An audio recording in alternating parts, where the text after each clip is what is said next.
جب ماہ رمضان شروع ہوا تو میری پڑوسن روز شام کو مزے مزے کی افطار بنا کر ہمارے گھر دے جاتی۔ اب تو میں نے گھر میں پکانا بھی چھوڑ دیا تھا کہ وہ کھانے کے لیے اتنا سامان دے جاتی ہے، مگر پھر بھی پکانے کی کیا ضرورت ہے۔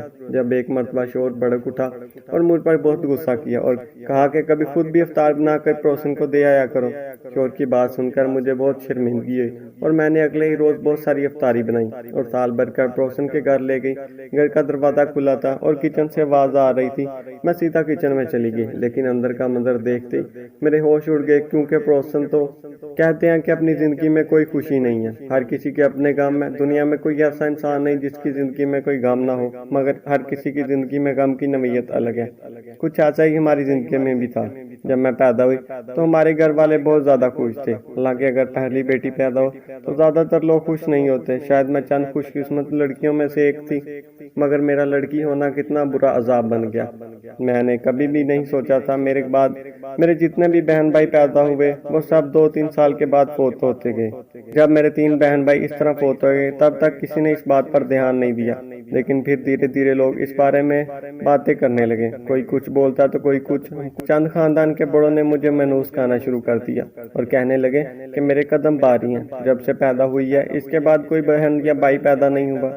میری قسمت میں ایسا کوئی نقص ہے جس کے باعث میرے بہن بھائی مر جاتے ہیں۔ میں ان سب کو بتانا چاہتی تھی کہ ایسا کبھی نہیں ہوتا، میری وجہ سے کچھ نہیں ہو رہا، مگر خاندان والوں نے مجھے منحوس کا لیبل دے دیا اور میں چاہ کر بھی اس لیبل کو خود سے ہٹا نہیں سکی۔ وقت گزرتا گیا، میں جوان ہوئی تو کوئی بھی میرے ساتھ شادی کرنے کے لیے بھی راضی نہیں تھا۔ سارے خاندان اور محلے کے آس پاس لوگوں میں یہ بات مشہور ہو گئی تھی کہ لڑکی باری قدموں کی ہے، جب سے پیدا ہوئی ہے اس کے بہن بھائی مر جاتے ہیں۔ میں ان ساری باتوں سے بہت دل برداشت ہو جاتی۔ جب اپنی ماں کی حالت دیکھتی تو مجھے بھی خاموش ہونا پڑتا۔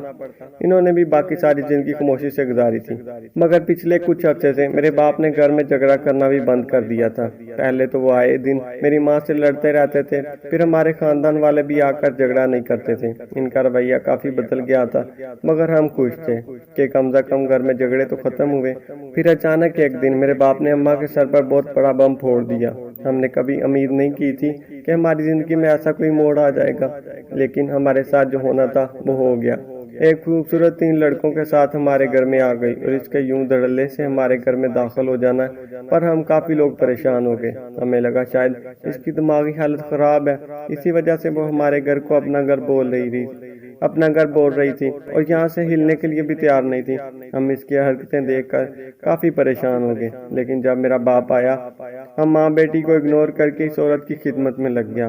ہم اپنے باپ کو دیکھ کر حیران تھے، ہمیں تو لگا کہ وہ بھی ہماری طرح اس عورت کی حرکات کو لے کر حیرت زدہ ہوگا، لیکن وہ شاید اس عورت کو پہلے سے جانتا تھا۔ میرے باپ نے میری ماں سے کہا کہ تم بھی اس عورت کی خدمت کرو اور اس کی کوئی بھی خواہش رد نہیں کی جائے گی، یہ جو بولے گی وہی تم کرو گی۔ میری بولی ماں خاموشی سے اس کی بات میں ہاں ملا، مگر میں اسی ساری صورتحال کو سمجھنے کی کوشش کرنے لگی۔ میری ماں کی خاموشی بتا رہی تھی شاید وہ اس معاملے کے بارے میں پہلے سے سب کچھ جانتی ہیں۔ آخرکار رات کے وقت میں نے اپنی ماں سے پوچھ لیا کہ آخر یہ کیا ماجرا ہے۔ تب میری ماں نے کہا کہ میں اس عورت کو پہلے نہیں جانتی تھی، لیکن جب تمہارے باپ نے آ کر مجھے اس کی خدمت کا بولا تو میں سمجھ گئی یہ عورت تمہارے باپ کی دوسری بیوی ہے۔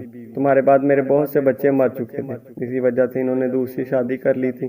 تمہارے باپ نے یہ بات مجھ سے بہت پہلے ہی بتا دی تھی۔ میری ماں کی زندگی میں اتنا بڑا طوفان آ گیا اور انہوں نے مجھے بتایا تک نہیں تھا، بلکہ خاموشی کے ساتھ سب کچھ سہتی رہی۔ سچ کہتے ہیں لوگ ایک عورت شادی کے بعد بہت کچھ سہتی ہے تاکہ اس کے خاندان کی عزت برقرار رہے۔ یوں دن گزرتے گئے، میری ماں خاموشی کے ساتھ اس عورت کی اور اس کے بچوں کی غلامی کرتی رہی۔ مجھے ان سب کی عادت نہیں تھی، ماں نے مجھے شہزادیوں کی طرح پالا تھا، اس لیے جب بھی عورت مجھ پر حکم چلانے کی کوشش کرتی تو مجھے بہت غصہ آتا اور میں اسے انکار کر دیتی، مگر وہ عورت نہ جانے مجھ سے اور میری ماں سے کیا چاہتی تھی۔ ہمیشہ رات کو میرے باپ کے آنے کے بعد ان کے کان بھرنا شروع کر دیتی، وہ شکایتیں انہیں لگاتی جو ہم نے کبھی زندگی میں نہیں کی تھی، الٹے سیدھے باتیں پڑھاتی اور صبح کو میرا باپ میری ماں پر بہت زیادہ غصہ کرتا۔ ایک دن نوبت یہاں تک آن پہنچی کہ میرا باپ میری ماں کو طلاق دینے تک آ گیا۔ میری ماں نے ہاتھ جوڑ کر انہیں بہت روکا کہ ان کے ساتھ اس عمر میں یہ زیادتی نہ کریں، مگر میرے باپ کو نہ جانے کون سا بوجھ چڑھا ہوا تھا۔ ان کا دماغ تو بیوی نے ہی خراب کر دیا تھا، اس لیے انہیں سمجھانا بہت مشکل تھا۔ میری ماں نے کہا کہ اس سے پہلے تمہارا باپ مجھے سچ میں طلاق دے دے، میں تمہاری شادی کروا دینا چاہتی ہوں۔ میں چاہتی ہوں میرے مرنے یا اس گھر سے جانے کے بعد تم اس عورت کی غلامی نہ کرو۔ تمہارا باپ اس کے پلو سے اب بند چکا ہے، اسے صحیح اور غلط میں کوئی فرق آنا بند ہو گیا ہے۔ تم اپنے گھر کی ہو جاؤ گی تو میری روح کو بھی سکون ملے گا۔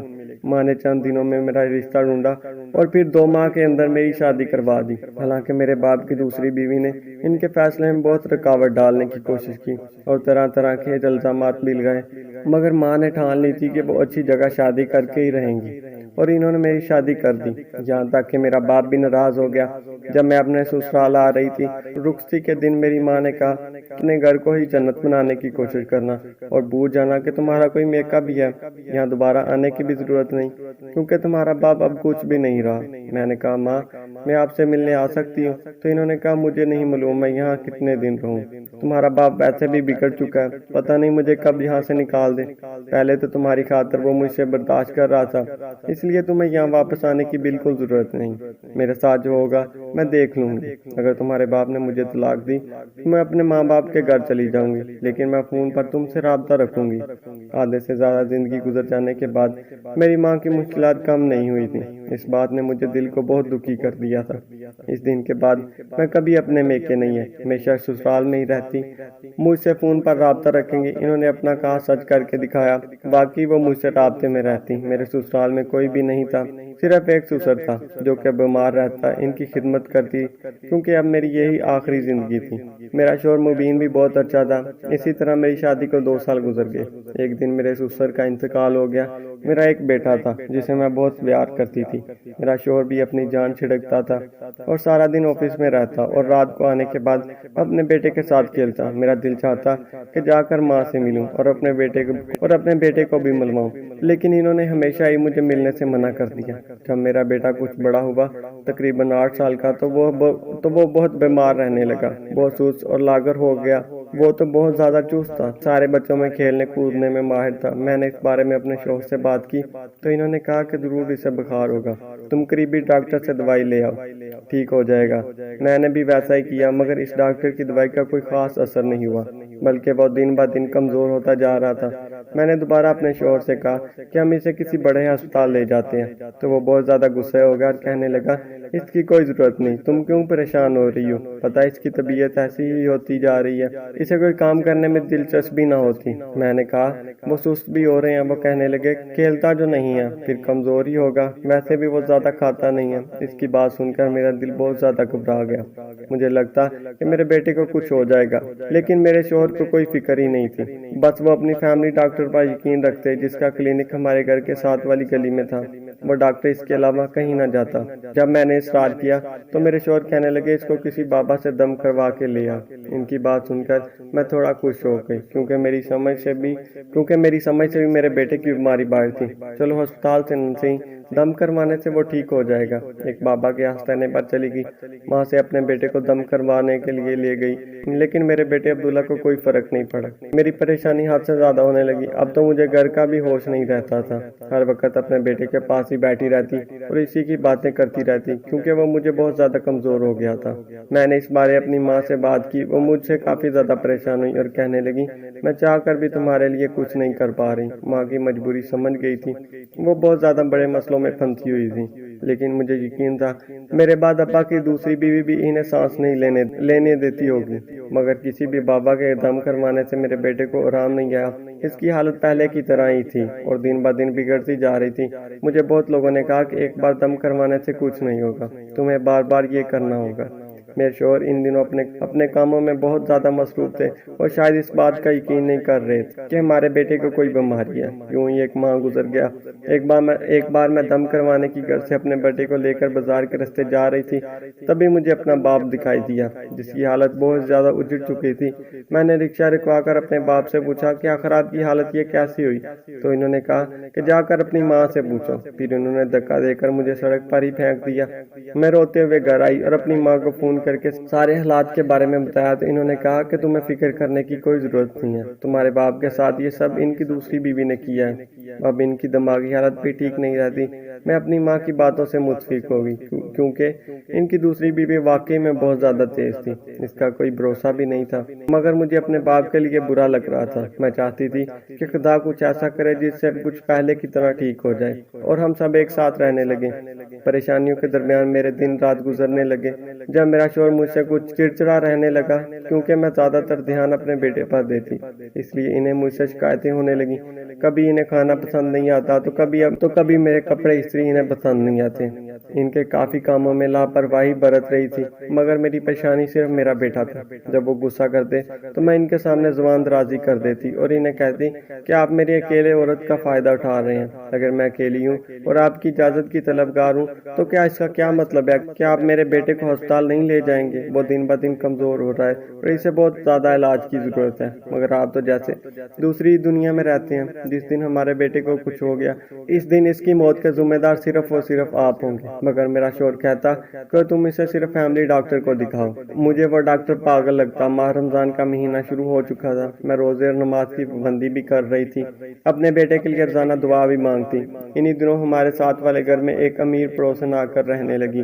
جس دن وہ آئی افطاری کے وقت بہت سا کھانا بنا کر ہمارے گھر بھیجا جو کہ کافی مزیدار تھا، ذائقے سے ایسا لگ رہا تھا جیسے کسی ہوٹل سے منگوایا ہو، مگر حقیقت یہ تھی کہ یہ سب انہوں نے اپنے گھر ہی بنایا تھا۔ میں نے اپنے بیٹے کو بھی کھلایا اور ان کا شکریہ ادا کیا۔ اگلے دن افطاری میں انہوں نے دوبارہ کافی مقدار میں کھانا بھیج دیا۔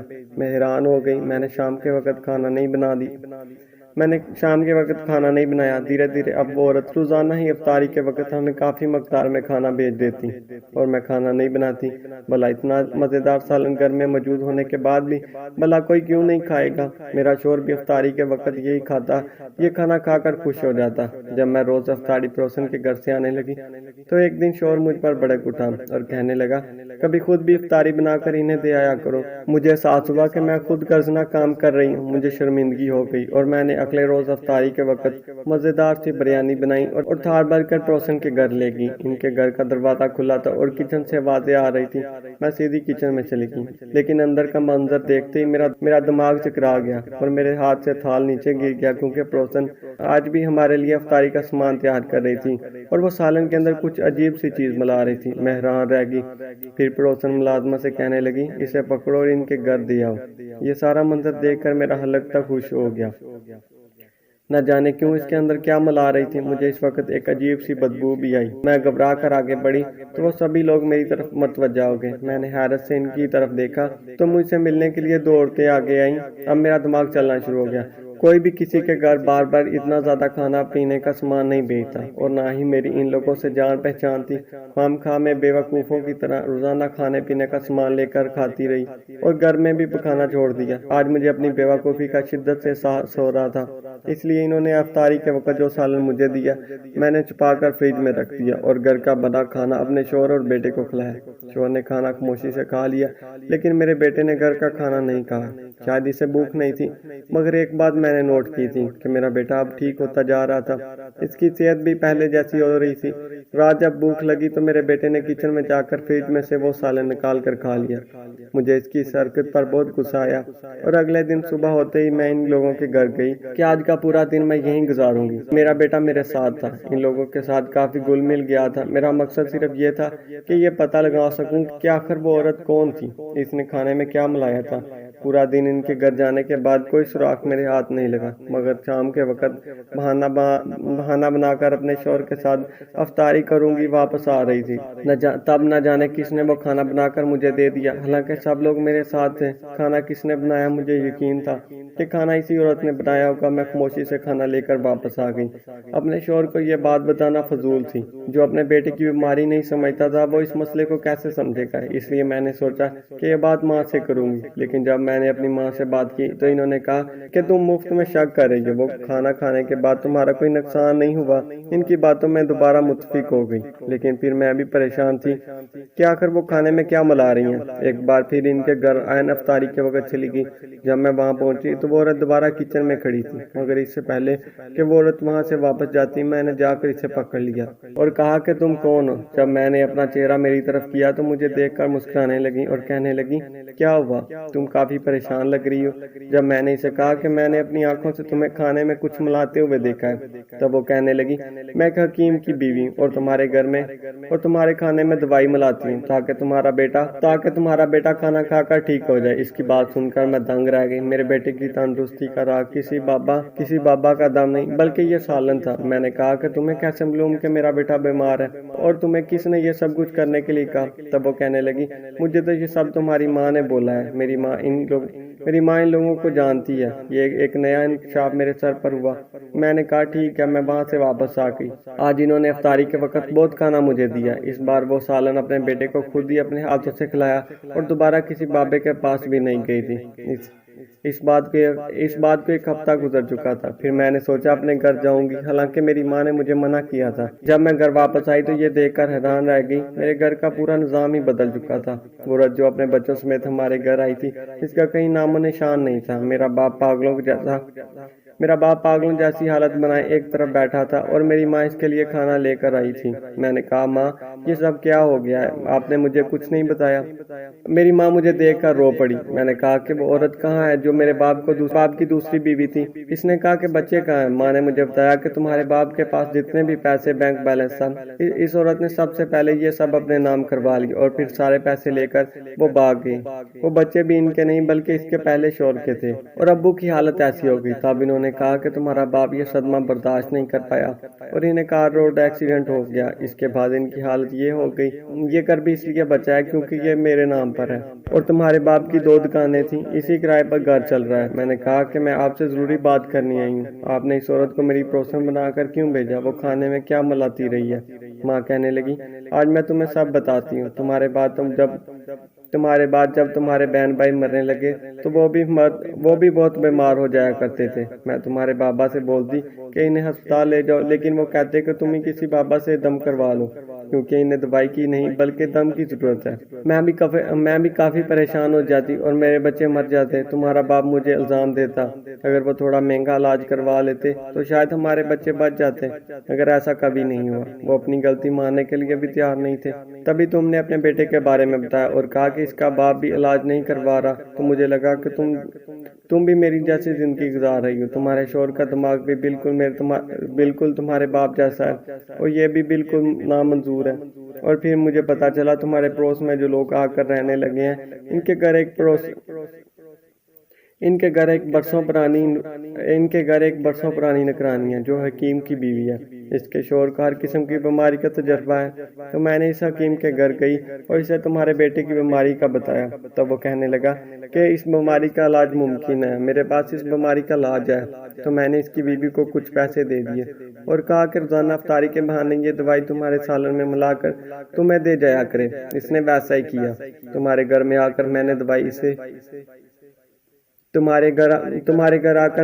اس لیے نہیں دی تاکہ تمہارا شوہر کوئی ہنگامہ نہ کھڑا کر دے۔ پہلے ہی وہ اپنے بیٹے کا علاج کروانے کے حق میں نہ تھا۔ میں تمہارا گھر ہمیشہ سلامت رکھنے کے لیے سب کچھ کر رہی تھی۔ اب دیکھو تمہارا بیٹا بھی بالکل ٹھیک ہو گیا۔ میں ماں کی بات سمجھ گئی تھی۔ سچ میں میرا شوہر کا دماغ میرے باپ جیسا تھا۔ وہ ڈاکٹروں سے زیادہ جعلی بابوں پر